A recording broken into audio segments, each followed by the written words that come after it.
What's up, everybody? This is the Living Adaptive podcast. In this episode, we have Peter Cossaboon, also known as Blind Pete. Pete is visually impaired, becoming completely blind over time. He competes in endurance and obstacle course races at the highest level and brings awareness to various important causes. Hear his story now. 5.5 years ago, I was shot multiple times and I was diagnosed with a spinal cord injury. Well, at that moment, I didn't know how drastic my life was about to change. And it didn't change for the worse, but it changed for the better. Actually, I was talking with my palliative care doctor today, and she turned around to me and she looked at me and she was like, do you think that if you keep on doing all these, things that we don't expect you to be able to complete, that you'll eventually beat this? And I was blown away by a doctor asking me that question. And I was sort of like, actually, yeah, that's probably what I'm trying to do. Well, I know what my body's going to do to me. I've got a wheelchair in my future. But you know what I've been looking for? What's that? One with off-road wheels. No, nothing will ever take away the pain of my daughter not being here. She will be 18 next month. And it still feels like maybe 5 years ago, 2 years ago that she died. That's my reality. You know, if you could go back to that day, February 18, 1990, and change what happened, my honest answer is I wouldn't change it, because if I didn't get hurt that day, I wouldn't be in front of that school. I wouldn't be in front of the schools in the upcoming weeks, or I wouldn't be talking with you, or I wouldn't be at Children's Hospital on staff there. This was just my journey, and it's given me an opportunity to have a profound impact on a lot of people and inspire and change lives. You can expect a life to kick you in the teeth and knock you on the floor, but you always get back up no matter what, and you just keep going. Living Adaptive with Scott Davidson, a podcast about learning to live adaptively. And now, Scott Davidson. What's up, everyone? This is Living Adaptive, and I am Scott Davidson. Just a heads up before we get rolling, check out livingadaptive.com for all things Living Adaptive. This includes previous episodes, writings, links to Living Adaptive social media accounts, show notes, and stuff like that. So go there. Also, coming to My Senses, a documentary about Aaron Baker, who was paralyzed in a motocross wreck, is releasing. In this documentary, we watch as Aaron crosses a 20-mile tract of Death Valley unsupported on foot, defying all expectations and really symbolizing his recovery. It will be made available May 15th on iTunes and Amazon. If you remember, we interviewed Aaron Baker. He's a great interview. Very intelligent guy. Super awesome story. So check it out. All right. So today I am talking with Peter Cossaboon. Peter is a well-known person in the world of obstacle course racing. Peter races, and he happens to also be visually impaired. Peter has a tenacious passion for competing in some of the toughest obstacle races in the world, with his guide running alongside him.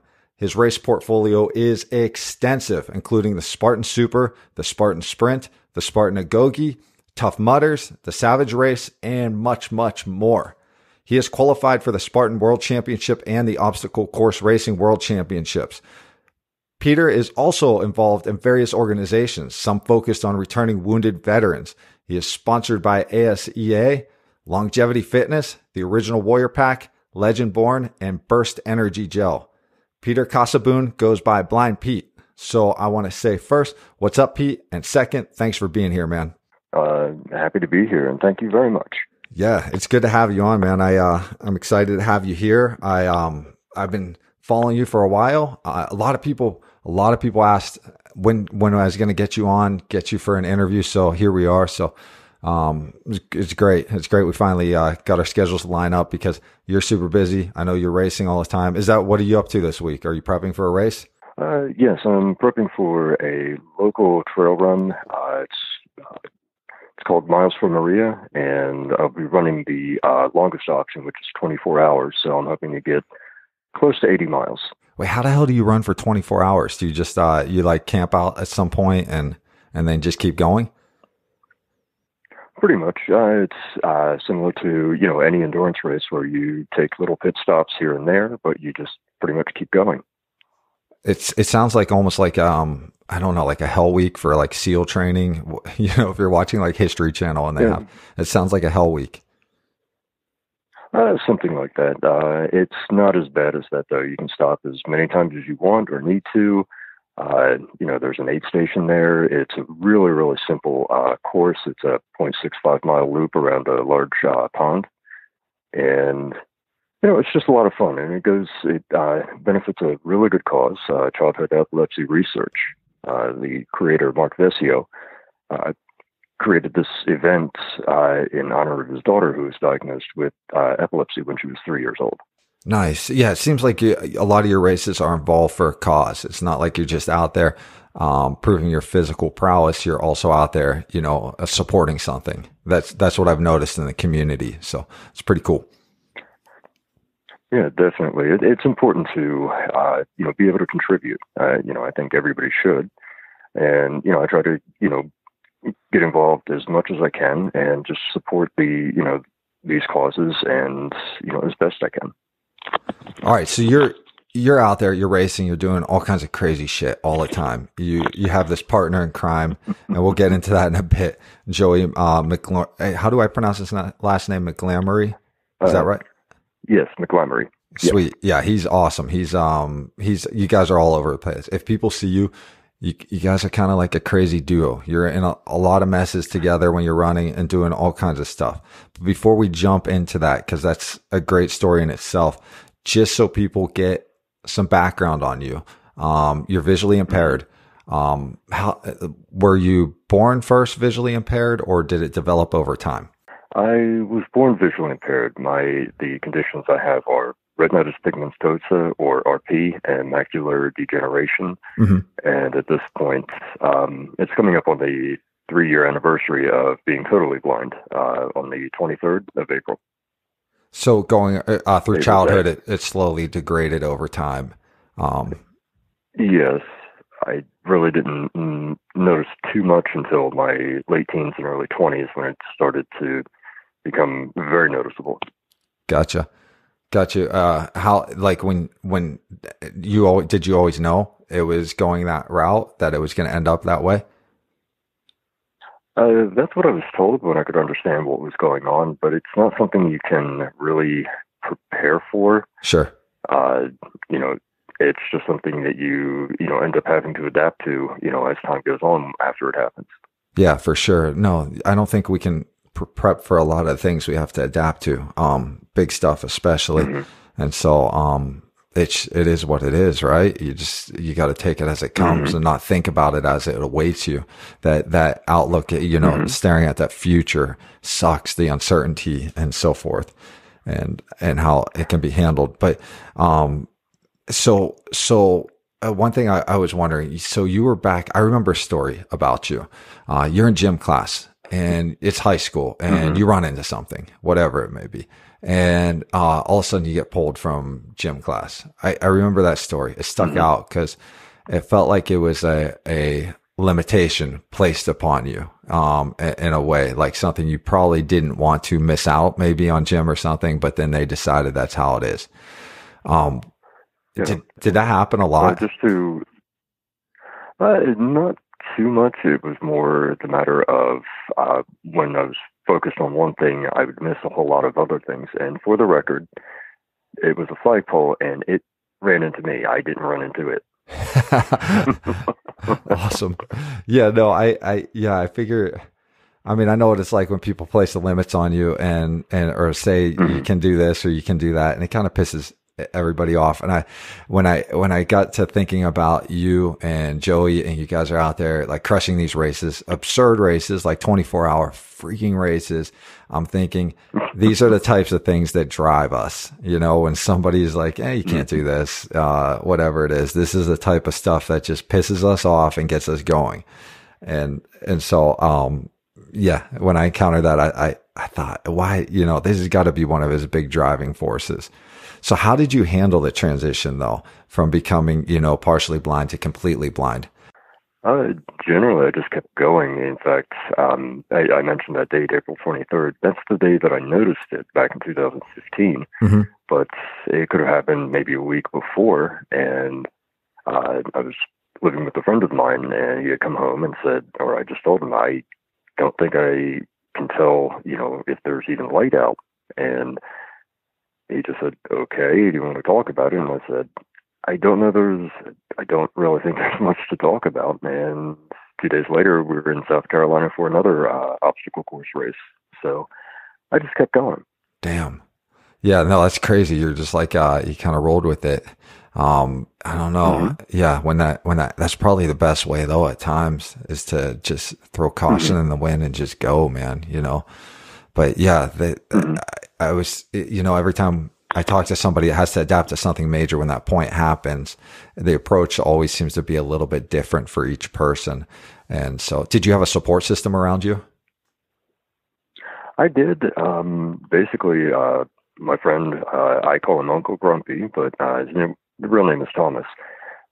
He just kept going or taking me to the races, and I belong to still the Georgia obstacle course racers and mud runners, and just made a ton of friends, and people not just on Facebook, people I just casually call friend.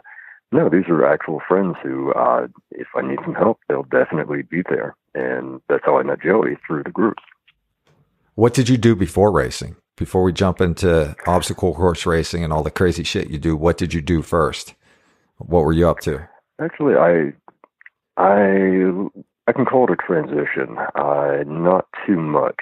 I had I'd been at school at Georgia State University, and that's when I lost the use of my right eye. And I'd worked at an exhibition called Dialogue in the Dark, where I gave guided walking tours in the dark. But, there was really nothing that I was focused on until, I came across obstacle course racing. Is Dialogue in the Dark still going?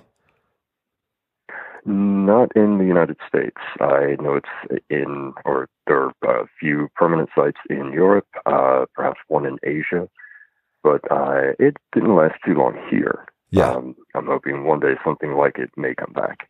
Can you kind of explain what that is? I know a bit about it, but for the listeners. Mm-hmm. Basically, it's a walking guided tour in darkness through everyday situations, whether it be a grocery store, a workplace, even a cityscape.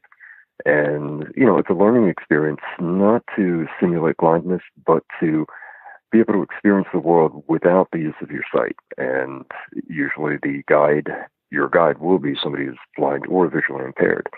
And you go through, you explore, and then you have a few minutes at the end to, talk about your experience. How'd you find the reactions? A lot of people were very awestruck, very intrigued and surprised.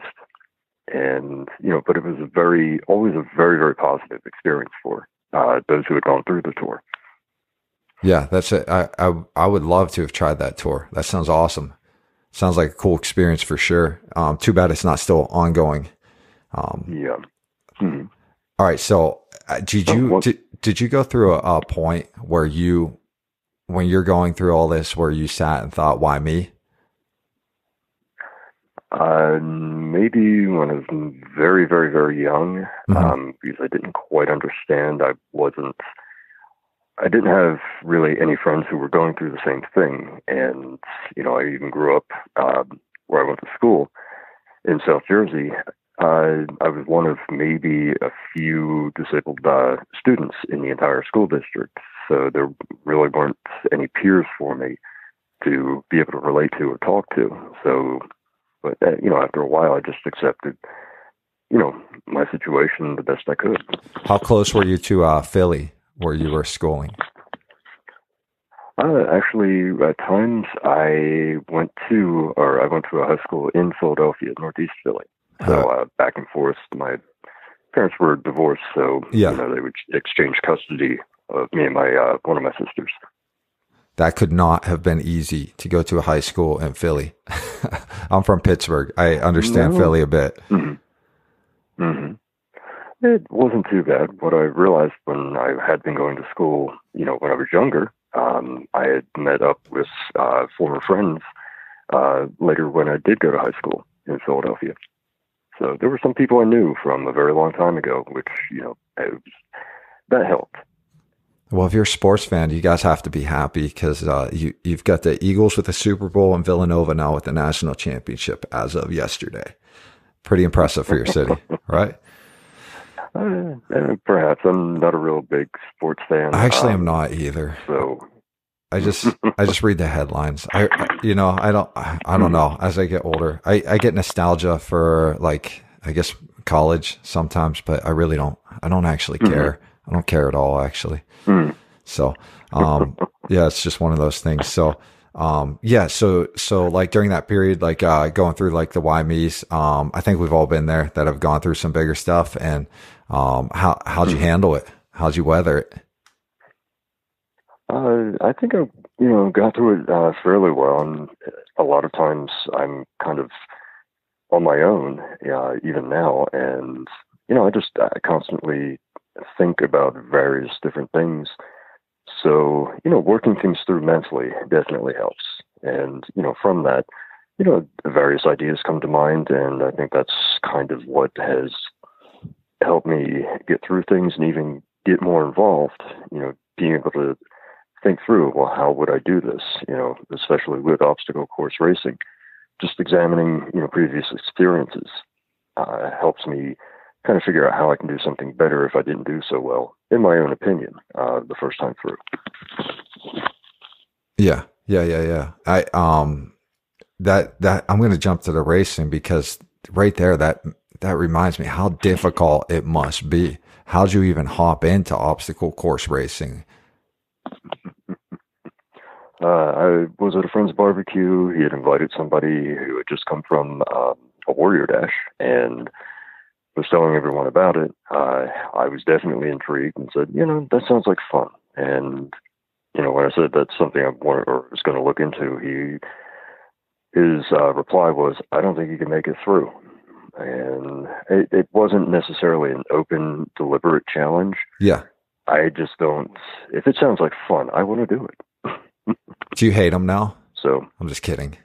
No, no, not at all. It's somebody who I never really became friends with, a friend of a friend. But, that was his opinion, but he, didn't know who I was or what I was capable of. And if I saw him again, I would just, show him, well, I kind of did make it through that first one. So how far from desire, from that moment where you're like, this sounds cool, I want to do this, to you actually going and doing it? Oh, I was committed from the first, as soon as he said, I don't think you can do it. Yeah. So. Yeah, that's what I figured. And how long did you train when you started doing this? Who'd you train with and how long did you train to prep? I basically just trained. I trained by myself and trained for nearly a year. And even though my friend, Uncle Grumpy did, go over the website and, told me about the obstacles, had no idea that, really what to expect. And come to find out, races change every single time, no matter if they're the same race at the same location. Everything's different. So, I'm kind of used to dealing with the unexpected, or, you can't really expect anything. You can only anticipate. Yeah. Yeah. Hey, how did Uncle Grumpy get his name? Is he kind of miserable, or is he? No. He was there, great support, and, he just stuck around. He was actually my guide prior to Joey. Well, I love his name. His name's awesome that you have. Yeah, so he's the first. He's prior to Joey then. He's the yes. First one you were training with. Cool. All right, let's hop to Joey. Joey's a character for sure, man. Okay. He's a character out there. So you guys connected at a race. How'd you guys connect? Basically, we belonged to the same group, the Gormer group, and he had volunteered to be one of my guides for the 12-hour version of that race that I'm doing this weekend, and found out he was a personal trainer, a massage therapist. He was also did some physical therapy, and I just, we got to talking, and then later that year at a friend's house for Thanksgiving, I asked him, I really want to do World's Toughest Mudder. I want to jump off the cliff. And he said, sure, he'd help me. I didn't, once again, I didn't anticipate things turning out the way they have, but, I have no complaints. Yeah. So you guys kind of just, I don't know, you guys worked, you vibed together very well. You guys are often reposted in social media and so forth. And so we can always get a glimpse of you two working together. It just seems like you guys have a good energy working together. So you guys train together too? Are you guys training all the time? Yeah, he's actually, technically he would, be my trainer and my guide as well as my coach and, the goofy friend who likes to, or, is willing to do the crazy races with me. What's the craziest race you guys have done? I think the craziest is probably World's Toughest Mudder. How long is that? What's the specs on that? It's a 5-mile loop. It's one of those endurance OCRs. So you run it for 24 hours, trying to cover as many loops as you can within that time.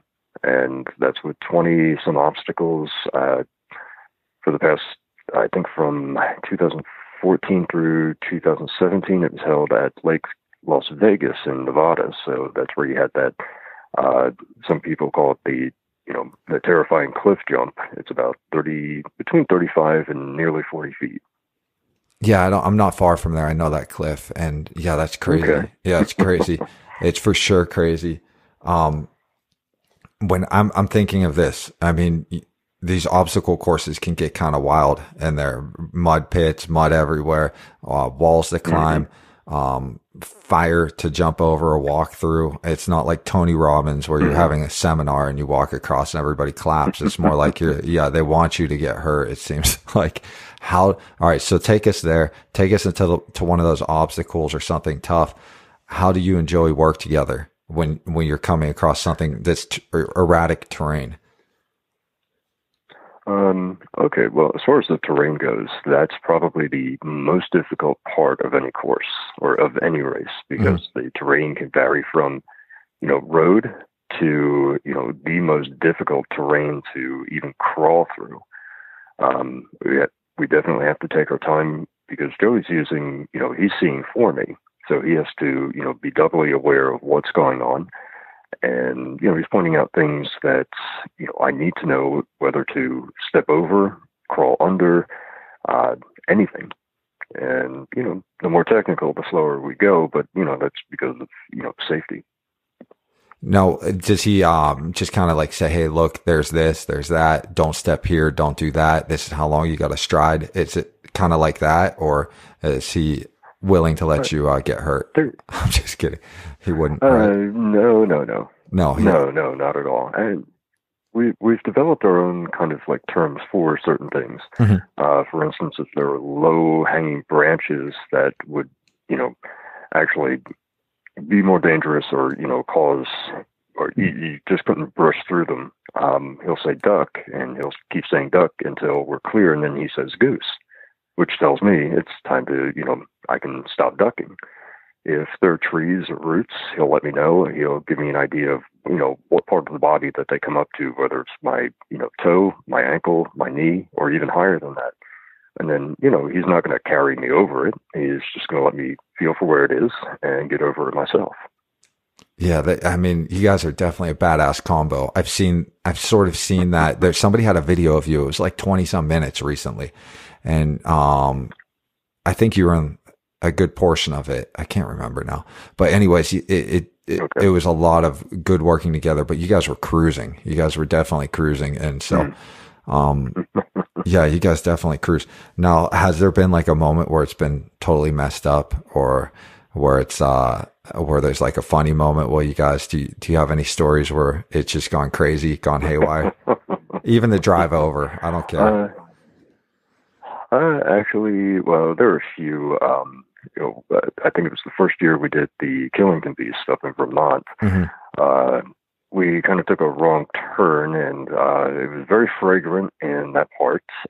Lots of cattle, lots of cows. So you can imagine the odors we were picking up. Sure. But it was getting close to midnight, and we still hadn't found the hotel room. So, but the crazy thing that happened was Colossus at Savage last year here in Georgia, the spring race. I don't know how I wound up upside down with my legs on the top of the wall, and the rest of my body is, dangling while I'm holding onto the rope upside down. That's awesome. So, that's and I figure it just seems like you two together. I mean, there's got to be a lot of fun moments, just because you got two fun personalities that can roll the punches, and so I'm sure there's a ton of good energy while you're out there. Oh yeah, definitely. We try to make it as fun as possible. After a while, especially with the endurance races, you get worn down after a while. And Joey is like, I call him Joey the Machine because he can just keep going. I'm slowly getting to the point where I'm, able to manage more with the endurance races. But, he definitely keeps things interesting, point things out, and things like that. What does it take to condition your body to make it through these, especially these 24-hour runs? And the one in Killington is notorious for being crazy, one of the toughest out there. So, oh yeah. What do you got to do to condition yourself? You just have to continue with the training, step it up for, whatever race that you're doing. And, for me, the longer and, endurance-based races are what I'm using as a measure for the, really big races like World's Toughest Mudder or the Spartan Death Race. These are definitely endurance races, and, running just a simple trail run, for 24 hours is part of that equation to, keep the training going and, make the, get the endurance up. Gotcha. I figure there's a ton that goes into it. I'd like to try it at some point. It just seems pretty intensive and a lot of training, a lot of effort that has to be put into it, but it sounds like a lot of fun. You got to feel pretty accomplished when you're done. Definitely. And, it takes time. Believe me, before 2016, when I first started, when Joey first started working with me, I had never done anything OCR-wise more than 5 miles. And, my first Spartan race was the Ohio Beast, and I had no idea what I had gotten myself into. But since then, I definitely have a great respect for the course itself. But, it also takes determination. And one long-standing joke is Joey will never carry me over the finish line. Just won't happen. I'll get there under my own power. It's come close a few times, but no, that's just, my stubborn determination. That's a good attitude. You seem to be involved in tough stuff too, like organizations that deal with tough stuff, like wounded veterans coming back. Are you still doing that? Are you still involved? Maybe racing for the cause, doing stuff like that? Oh, absolutely. In May, I'm running my very first official 100 miler, and proceeds from that race go to a gentleman who worked with a group called Operation Enduring Warrior. It passed last year, and, a huge blow to the community. But, there a lot of people have pitched in, stepped up, and, they're taking care of, his family. And, that is a race, mine and Joey's schedules can change from time to time, but there are certain races that we will not change. And that's one of them. It's not for the accomplishment. It's more to, support, the community or members of the community. How many people do you see out there that are from accidents or from conflict, like war or so forth? How many do you see out there on the courses? Do you see a lot of them racing now? Yeah, there are some that have been racing as long, maybe not as long, or even longer. Some of the notable ones: Earl Granville, Jonathan Lopez, Norby Lara, Jesse Stracom. Yep. Great friends. His name is Matthew McLeod, but everyone calls him McBeast. He's deaf, and he actually guided me at a race. So I think that's stepping up, or, more people with disabilities or, physical issues are, getting out there more. Mm-hmm. I'm even told from time to time, there's a group, last year, friends of mine had let me know that there were a group of visually impaired people at a Warrior Dash in Tennessee. And it's like, I'm very happy to hear that. Yeah. Do you get people reaching out to you that are visually impaired and asking you for advice or just saying, this is awesome? Yeah, both. Actually, there's a young gentleman, I think he's a senior in high school, ran his very first 5K road race recently. And his teacher, who also, is his guide, she had seen us back at the end of 2016, Joey and I, at a Spartan Super. Mm-hmm. And she just thought it would be great to get her student to, get out there. And her name is Lori, and his name is Miller. And hopefully sometime soon we'll be able to get to a race where they are.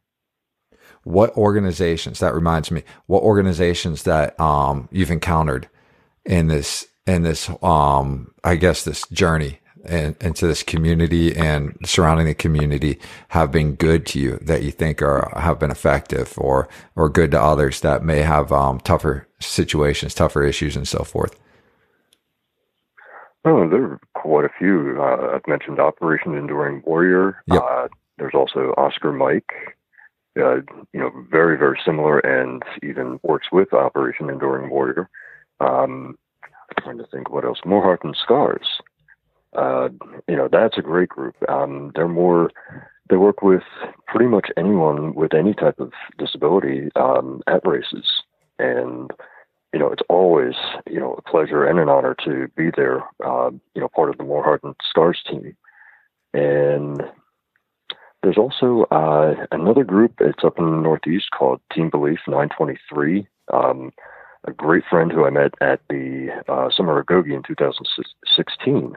His name is Nelson Diaz. Great guy.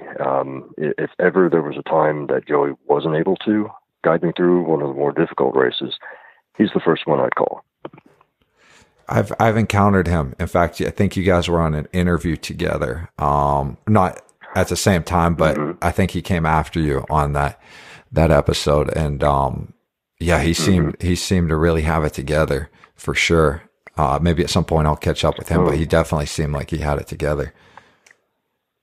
Oh, definitely. Actually, that interview was the Spartan Up podcast with Joe DeCina at the Summer Agoge in 2016. And that's all up in Vermont, right? Yes. Yeah, that turf's pretty rough up there for sure. I can't imagine. Mm-hmm. So what brought you down to Georgia? Schooling? Is that what made you go down that way? No, actually, my mother had moved down here a few years before I had, and things weren't working for me where I was living in New Jersey. So I'd taken her up on her offer to move down. She, offered to help me out, and that was in '98, and I've pretty much been here ever since. I did live in Dallas, Texas for about 8 months, but ended up coming back to Georgia. So what's life like there for you? What's the daily grind like for you? Right now, just trying to adjust. I recently moved. It's only been a little over a month since I moved from where I was living with my friend to another apartment. So just trying to adjust, trying to get my service dog, the Big Yellow Monster, adjusted, and so we can get out more. So, but right now it's adjusting and training. Working on smaller projects here and there. That's where I am right now. So speaking of life and adjusting and so forth, you have an awesome story. You have an incredible story, actually. It's really cool. And it's very well chronicled. I will say that there's a lot of people, chronicling your every step of your way. So life's been definitely interesting. And my question is, what has all of this taught you about life? Well, life is not as bad as it may seem at times, and there are always possibilities and there are ways of making things happen. So you just have to put in the effort and remain optimistic. How do you remain optimistic? Never let anybody. That takes some time. You have to look at your previous, or for me, I look at my previous experiences and realize I'm doing things now. I'm doing things because I want to do them, and I'm doing something that I'm happy doing. And, that right there, once you look back at it, for me, it's, I never thought I'd be where I am today, not even 5 years ago, not even 3 years ago. And I just look back at that and I'm thinking, well, I'm doing something worthwhile. I want to continue it. Prior to this, were you doing things that maybe you weren't passionate about, maybe you didn't like, and you're just doing them out of maybe obligation or just whatever it may be? Pretty much. Basically, the working at Dialogue in the Dark, I did enjoy that. It just had the way that everything was run was unfortunately not the best. And after a while, it became, at first, I enjoyed going to work, but after a while, it was not so enjoyable and, a lot of downtime. And just did not, I needed to make the money at the time, but it really wasn't, it lost its meaning. So, and when my assignment was up, I just didn't really pursue it after that. Do you ever consider starting something similar like that? That may be a possibility. Cool. It's going to take some time, but it's something I've been, thinking about for some time now. That'd be really freaking rad to get that off the ground. It sounds like it's something you're passionate about, gets you motivated and so forth. And it's definitely meaningful, has a huge purpose. So do you, anything? Go ahead. I just wanted to say anything that's worth, when you can learn and even be in a situation or be in a position to teach other people, that's worthwhile. That's, that has meaning to it. And those are the things that I'm drawn to, even with obstacle course racing. I'm showing people that it can be done, as well as other people who are showing that it can be done. You seem to have, I guess, an affinity for teaching, it seems like, too. I mean, we if people know your story in depth, they would know that you were considering being a teacher at some point. And to be honest, this sounds like a way better form than being in a classroom at times. The classrooms can be pretty rigid, so. Definitely. And there's more than just a simple lesson. I mean, there are so many things that people learn, even with a teacher. They're learning even beyond what the teacher is, what the teacher may be focused on. There are other things to be learned, that are involved or just on the outside of that focus. And, the rigidity of a classroom can be restrictive. So life is about learning. Yeah, for sure. Now, speaking of learning and going forward, what do you think about the future? Like, do you ever fear the future? Do you have anxiety over it? Or do you look with optimism? How's your approach? I pretty much anticipate as much as I can, but I may look into the future as far as what I'd like to do, planning, schedules for races and other events. But I understand that it's, things can change. So I don't really, I'll commit to events, but as far as what happens, just all of the other aspects of life that happen, all I can do is anticipate and just handle or deal with what comes at me. Do you have a recipe for handling the change? Like tools you use? Basically just be flexible.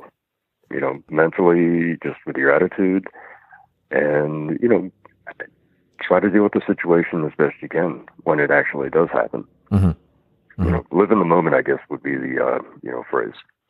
Yeah. If I'm out of the present, I'm in big trouble because I'm going to fold like a chair.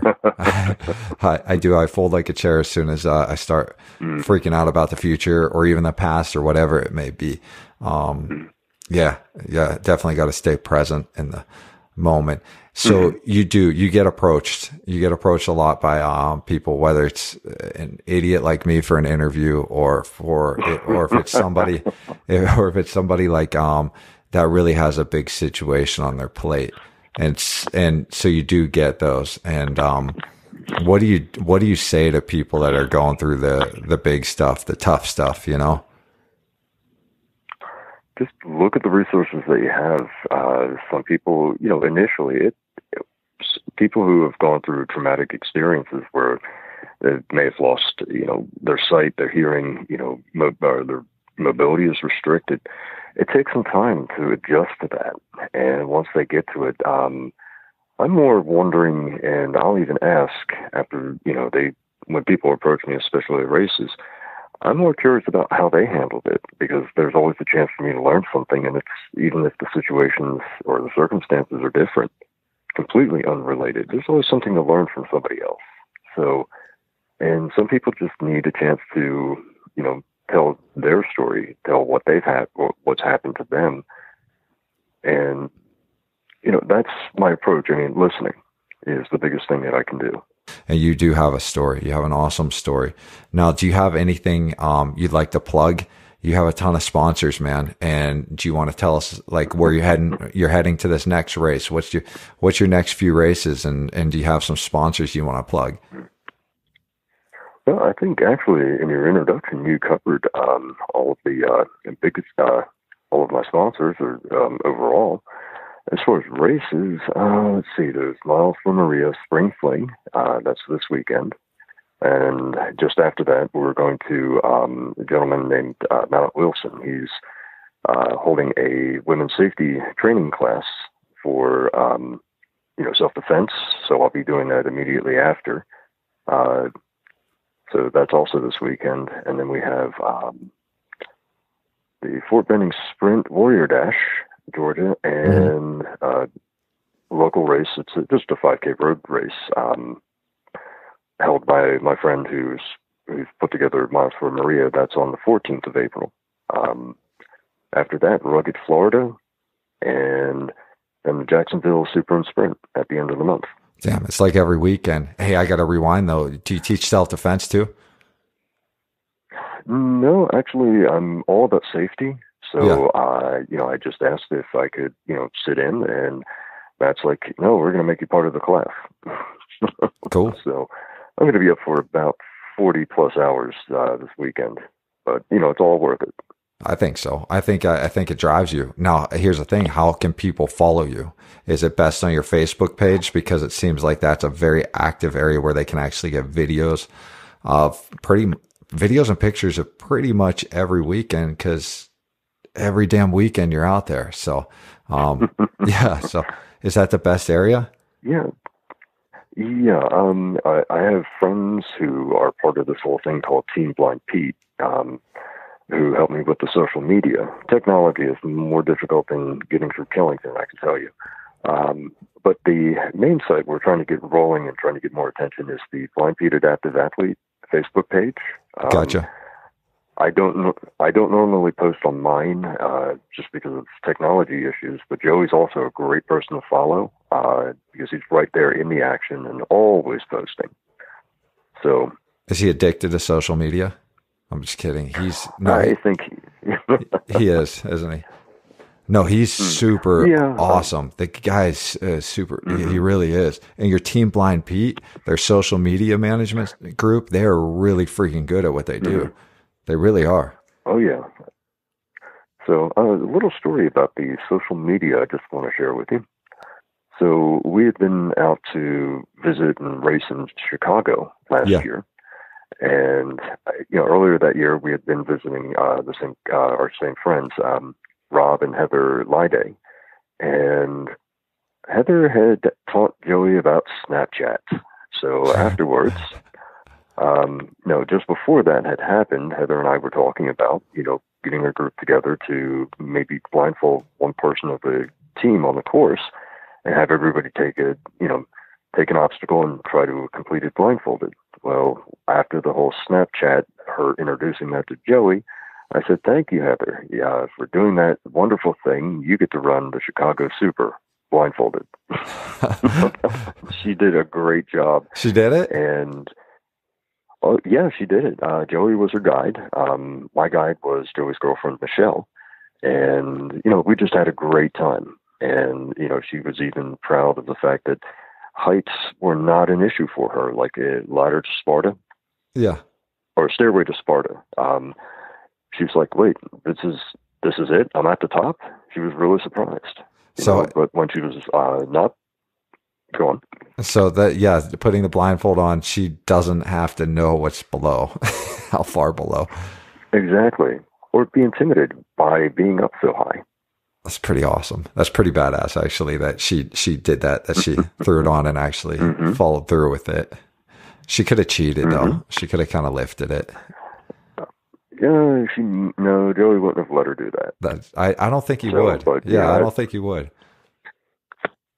Yeah, your group's good, man. You have a great surrounding. You have a great community. You guys all feed off each other, and so it's really fun to watch everybody. That explains why your social media is so good. That group is so super out there. They really are. So, but yeah. So I will link in the show notes for everybody listening. I'm gonna link Pete Cossaboon's Team Blind Pete. Blind Pete Adaptive Athlete page. Team Blind Pete will just be off your Adaptive Athlete page, and then I'll link your other page, and I'm going to link Joey's page too, and I'll put that in the show notes, and and we'll get that all out there so people can see. We'll throw some of your sponsors in there too, and we'll definitely make note of Operation Enduring Warrior, Oscar Mike, More Heart Than Scars, and Team Belief 923. And so you cover a lot of ground. We'll catch up with you at some point if that's cool, and see where you're at, man, because a lot of people are watching you. They really are. So seeing where you're at, I really appreciate your time too. It's awesome to finally catch up with you. All right. Well, thank you very much. As I said earlier, it was an honor and a privilege to have me on the show. So thank you very much. No problem. Thanks, man. That's our episode. Again, thanks to Peter Cossaboon for coming on and sharing his story.